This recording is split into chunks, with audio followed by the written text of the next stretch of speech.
Shalom from Gaza. So our troops have now reached Damascus, just outside Damascus, and even some of the Syrian reports are talking about how Israeli warplanes are hitting in Deir ez-Zor in eastern Syria, and hitting it all last night to stop the buildup of all these weapons. I'm in here in the south in Gaza.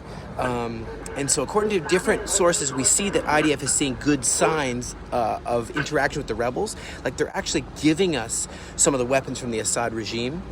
And a really interesting development as well is that one of the commanders, Mazloum Abadi, a Kurdish guy, says that the Kurds are willing to work with the Americans. Demilitarize Kobani. Kobani is that one major city that was under attack back a few years ago.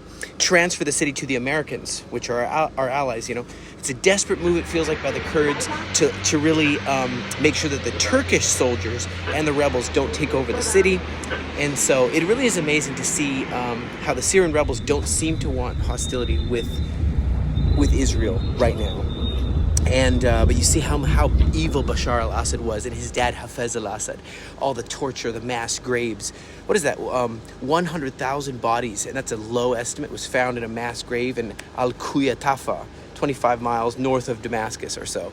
Mass graves, like 5 of these mass graves. And I'm just thinking of the emotional trauma, not only just getting injured from that ballistic missile that was shot by the Houthis from Yemen, injuring 16 people, but also just the emotional and the trauma in your heart, the trauma in your mind. Not just the glass that all the windows broke out and sliced them. And they're in the medical center right now. I just pray for a Hanukkah miracle, for speedy healing. Just join me in that. And I love how Israel Katz, our defense minister, he goes and visits southern Lebanon, and he says, he brought along with him Brigadier General Shai Kalfer, and they did an operational assessment there, along with Colonel Volozhinsky and commanders of Battalion 13605. And they said if Hezbollah does not withdraw beyond the Litani River, as they're supposed to, and they violate the ceasefire, they're like a snake that has been defanged, but now their heads will be crushed.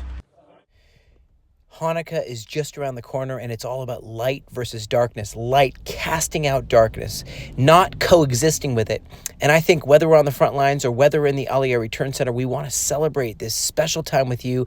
Each of the 8 days, won't you commit to spend that time with us? It'll be a short celebration online at Aliyah Return Center Facebook. Share the link with other people. It's going to be a fun time. So each of the 8 nights, we're going to be celebrating together. Won't you join us? Seen firsthand the courage it takes to protect Israel for well over a year. And as the Aliyah Return Center charity here in the north, we're able to help provide not only food, clothing, shelter, basic needs, but really, there are so many that are struggling even emotionally. Will you help us help them and bless Israel today? We love Israel! And guys, if you can contribute to Chaim's nonprofit organization to help Jewish new immigrants establish roots in the land of Israel, please go to www.aliyahreturncenter.com and make your contribution. God bless you, and God bless Israel.